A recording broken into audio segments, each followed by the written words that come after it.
కాసేపట్లో హుస్నాబాద్లో పర్యటించనున్నారు సీఎం రేవంత్ రెడ్డి. పలు అభివృద్ధి పనులకు శంకుస్థాపన చేయనున్నారు. 44 కోట్ల అంచనాతో హుస్నాబాద్లో శాతవాహన వర్సిటీ ఇంజనీరింగ్ కాలేజీకి భూమి పూజ చేస్తారు. హుస్నాబాద్ నుంచి హైదరాబాద్కి ఎక్స్ప్రెస్ బస్సు సర్వీస్ను ప్రారంభిస్తారు.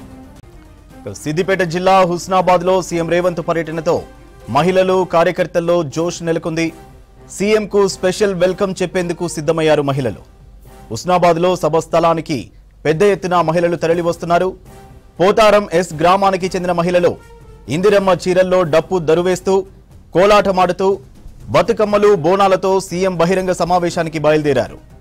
ఇందిరమ్మ చీరల్లో తెలంగాణ స్టైల్లో ర్యాలీ తీయడం అందరినీ ఆకట్టుకుంది. ఇక కాసేపట్లో హుస్నాబాద్లో పర్యటించనున్నారు సీఎం. శాతవాహన వర్సిటీ ఇంజనీరింగ్ కాలేజీకి భూమి పూజ చేయడంతో పాటు పలు అభివృద్ధి పనులకు శంకుస్థాపన చేయనున్నారు. కాసేపట్లో హుస్నాబాద్లో పర్యటించనున్నారు సీఎం రేవంత్ రెడ్డి. పలు అభివృద్ధి పనులకు శంకుస్థాపన చేయనున్నారు. 44 కోట్ల అంచనాతో హుస్నాబాద్లో శాతవాహన వర్సిటీ ఇంజనీరింగ్ కాలేజీకి భూమి పూజ చేస్తారు. హుస్నాబాద్ నుంచి హైదరాబాద్కి ఎక్స్ప్రెస్ బస్సు సర్వీస్ను ప్రారంభిస్తారు. సిద్దిపేట జిల్లా హుస్నాబాద్లో సీఎం రేవంత్ పర్యటనతో మహిళలు కార్యకర్తల్లో జోష్ నెలకొంది. సీఎంకు స్పెషల్ వెల్కమ్ చెప్పేందుకు సిద్ధమయ్యారు మహిళలు. హుస్నాబాద్లో సభా స్థలానికి పెద్ద ఎత్తున మహిళలు తరలివస్తున్నారు. పోతారం ఎస్ గ్రామానికి చెందిన మహిళలు ఇందిరమ్మ చీరల్లో డప్పు దరువేస్తూ కోలాటమాడుతూ బతుకమ్మలు బోనాలతో సీఎం బహిరంగ సమావేశానికి బయలుదేరారు. ఇందిరమ్మ చీరల్లో తెలంగాణ స్టైల్లో ర్యాలీ తీయడం అందరినీ ఆకట్టుకుంది. కాసేపట్లో హుస్నాబాద్లో పర్యటించనున్నారు సీఎం. శాతవాహన వర్సిటీ ఇంజనీరింగ్ కాలేజీకి భూమి పూజ చేయడంతో పాటు పలు అభివృద్ధి పనులకు శంకుస్థాపన చేయనున్నారు. రైట్, డీటెయిల్స్ శ్రీధర్ అందిస్తారు. శ్రీధర్, సీఎం టూర్ కు సంబంధించి అప్డేట్స్ ఏంటి? ఎన్ని గంటలకు సీఎం అక్కడికి చేరుకునే అవకాశం ఉంది? కొద్దిసేపట్లో హుస్నాబాద్ లో ఇటు సీఎం రేవంత్ రెడ్డి సభ ప్రారంభం కానుంది. హుస్నాబాద్ స్తూపం వద్ద మనం విజువల్స్ చూస్తున్నాం. భారీ బహిరంగ సభ ఏర్పాటు చేశారు. ప్రజాపాలన విజయోత్సవ సభలో భాగంగా ఈ సభ ఏర్పాటు చేశారు.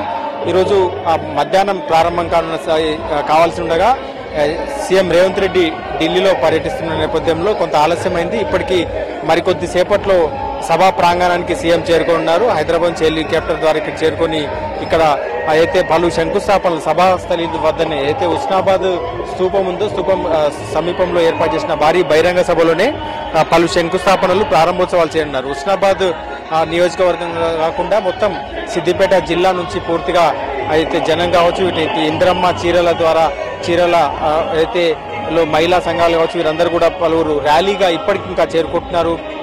హుస్నాబాద్ స్తూపం సమీపంలో ఏర్పరిచిన భారీ బహిరంగ సభ ఇప్పటికే పూర్తిగా సభా ప్రాంగణం నిండిపోయింది. ఇప్పటికింకా జనం భారీగా తరలి వస్తున్నారు. ప్రధానంగా ఇటు ప్రజాపాలన విజయోత్సవాల్లో భాగంగా పలు అభివృద్ధి కార్యక్రమాల్లో భాగంగా ఇటు 44 కోట్ల అంచనాలతో హుస్నాబాద్ శాతవాహన యూనివర్సిటీ ఇంజనీరింగ్ కాలేజీకి శంకుస్థాపన చేయనున్నారు. ఇటు 59 కోట్ల రూపాయల అంచనా వ్యయంతో హుస్నాబాద్ అక్కన్నపేట వరకు 4 లేన్ల రోడ్డును కూడా శంకుస్థాపన చేస్తారు. 20 కోట్ల రూపాయల వ్యయంతో హుస్నాబాద్ మున్సిపాలిటీ అభివృద్ధి కార్యక్రమాలు కూడా శంకుస్థాపన చేస్తారు.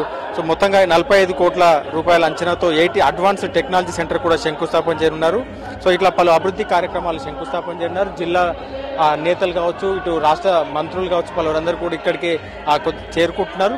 మరికొద్ది సేపట్లో రేవంత్ రెడ్డి కూడా చేరుకున్నారు. భారీగా ఇటు కార్యకర్తలు కావచ్చు, నేతలందరూ కూడా ఇక్కడికి వచ్చి ఇప్పటికే పూర్తిగా సభాస్థానం నిండిపోయిన పరిస్థితి ఉంది. సో మొత్తం జిల్లా వ్యాప్తంగా కూడా అయితే జిల్లాలో నియోజకవర్గంలో అభివృద్ధి పనుల్లో కూడా శంకుస్థాపన చేస్తున్నారు.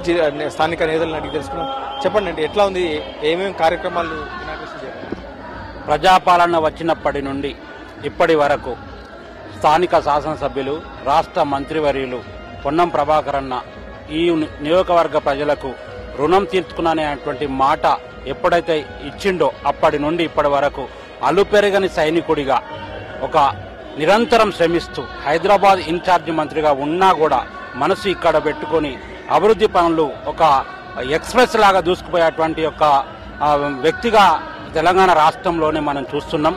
నిజంగా అభివృద్ధి పనులు అంటే కొత్తపల్లి నుండి హుస్నాబాద్కు 4 రైళ్ల రోడ్లు కానీ, హుస్నాబాద్ నుండి అక్కన్నపేటకు 4 రైళ్ల రోడ్డు కానీ, ఇంటిగ్రేటెడ్కి సంబంధించినటువంటి ఒక వ్యవస్థ కానీ, మరియు శాతవాహన యూనివర్సిటీ పరిధిలో ఇంజనీరింగ్ కళాశాల కానీ, 250 పడకల ఆసుపత్రి కానీ, విద్య, వైద్యం, రోడ్లు, వ్యవసాయం, నిరుద్యోగానికి సంబంధించినటువంటి ప్రతి 6 నెలలకు 3 నెలలకు ఒకసారి ఉద్యోగ మేళ పెట్టడం కానీ, అంటే ఇచ్చిన మాట ప్రకారము ఆహర్నిశలు కష్టపడుతూ ప్రజల యొక్క శ్రేయస్సు కోసమే పాటుపడుతూ ఒక ప్రజానాయకుడు అనేటువంటి ఒక పేరును సార్థకం చేస్తున్నటువంటి వ్యక్తిగా మనం పొన్నం ప్రభాకర్ అన్నను చూసుకోవచ్చు.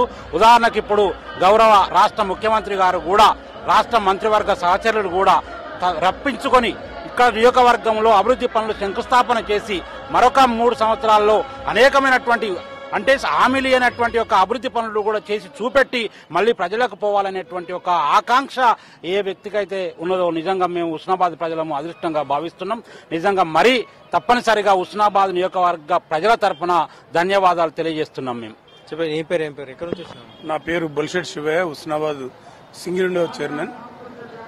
ఏం జరిగింది? ఎట్లా ఉంది మీటింగ్? ఎట్లా జరిగింది? ఈరోజు మన సమావేశం చాలా పెద్ద ఎత్తున విజయవంతం జరుగుతుంది. మన రాష్ట్ర ముఖ్యమంత్రి రేవంత్ రెడ్డి గారు పలు అభివృద్ధి కార్యక్రమాలకు శంకుస్థాపన చేయడానికి ఇచ్చేస్తున్నారు. పొన్నం ప్రభాకర్ అన్న మా హుస్నాబాద్ నియోజకవర్గానికి చాలా అదృష్టం మేమందరం. ఎందుకంటే నాడు ఉద్యమాల గడ్డ, విప్లవాల గడ్డ, నేడు అభివృద్ధి ప్రాంతం.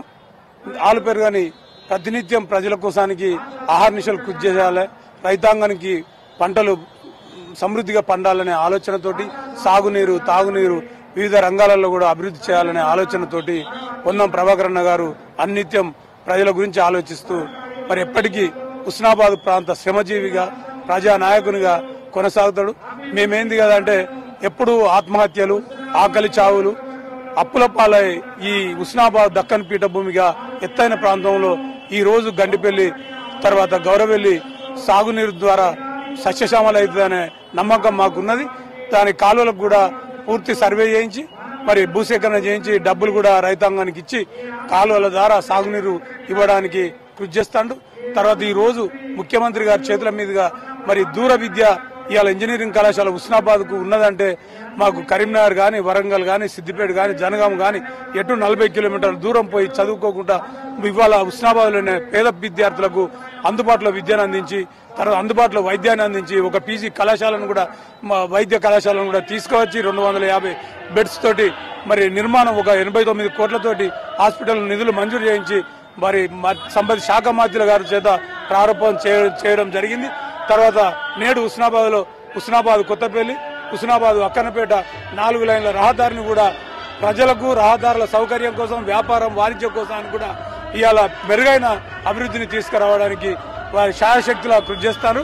మేము వారికి ఈ నియోజకవర్గ తరఫున పొన్నం ప్రభాకర్ అన్న గారికి ఈ 2 సంవత్సరాలు గత ప్రభుత్వం 10 సంవత్సరాలు హుస్నాబాద్ ఎంత వివక్షతో చేసిండో ఈ 5 సంవత్సరాల్లో ఇంకా 3 సంవత్సరాలు 2 సంవత్సరాలు పూర్తి చేసుకుని ఇంకా 3 సంవత్సరాల్లో కూడా హుస్నాబాద్ను ఇక్కడ ఏమి లేదు ప్రతిదీ మొత్తం అయిపోయింది అనే విధంగా అన్ని రంగాలలో తీర్చిదిద్దాలని ఆ నమ్మకం ఉన్నదని సంతోషిస్తూ తెలియజేస్తున్నాం. హుస్నాబాద్ లో మరి కొద్దిసేపట్లో సీఎం సభా ప్రాంగణానికి చేరుకున్నారు. ఇక్కడే హెలీప్యాడ్ వద్దనే అన్ని శిలాఫలకాలు కావచ్చు వీటన్నిటిని ఏర్పాట్లు చేసింది. చూడొచ్చు విజువల్స్ లో భారీ ఈ మొత్తం సభా ప్రాంగణం అంతా కూడా జనంతో నిండిపోయింది. ఇప్పటికి ఇంకా హుస్నాబాద్ నుండి కావచ్చు, ఇటు మొత్తం సిద్దిపేట జిల్లా నుంచి కావచ్చు, కరీంనగర్ జిల్లా నుంచి కావచ్చు, అంటే మొత్తం ఈ వివిధ ప్రాంతాల నుంచి ఇక్కడికి చేరుకుంటున్నారు, సభాస్థలికి చేరుకుంటున్నారు. భారీగా ర్యాలీలు ఒక ప్రజాపాలన విజయోత్సవాల్లో భాగంగా ఈ 2 ఏళ్ల పాలనలో విజయోత్సవాల్లో భాగంగా పలువురు బతుకమ్మలతో ఇక్కడికి ర్యాలీలుగా చేరుకుంటున్నారు. దాంతోపాటు ఇందిరమ్మ చీరలతో మహిళలందరూ కూడా ముక్కుముడిగా ఇక్కడికి చేరుకుంటున్నటువంటి విజువల్స్ ఇక్కడ కనిపిస్తూ ఉన్నాయి. భారీగా జనం అయితే ఇప్పటికే చేరుకున్నారు. మరికొద్ది సేపట్లో సీఎం ఇక్కడికి వచ్చి ఇక్కడ వివిధ శంకుస్థాపనలు చేయనున్నారు. సో దీనికి సంబంధించిన ఇప్పటికే మంత్రులు పొన్నం ప్రభాకర్ దీనికి సంబంధించిన ఏర్పాట్లు చేస్తున్నారు. దాంతోపాటు ఇక్కడ సహచార మంత్రులు వివేక్ వెంకటస్వామి, శ్రీధర్ బాబుతో పాటు పలువురు మంత్రులు కూడా ఇక్కడికి మరికొద్ది సేపట్లో చేరుకున్నారు. సభా ప్రాంగణం ద్వారా ఇప్పటికే పలు అభివృద్ధి కార్యక్రమాలకు శంకుస్థాపనలతో పాటు భవిష్యత్తులో హుస్నాబాద్ కావాల్సిన వాటన్నిటిని కూడా వినతి పత్రాలు అందిస్తామంటూ పొన్నం ప్రభాకర్ చెప్తున్నారు. సో మొత్తంగా హుస్నాబాద్ వేదిక వద్ద సభా ప్రాంగణం పూర్తిగా జనంతో కిక్కించింది. మరికొద్ది సేపట్లో సీఎం రేవంత్ రెడ్డి రానున్నారు.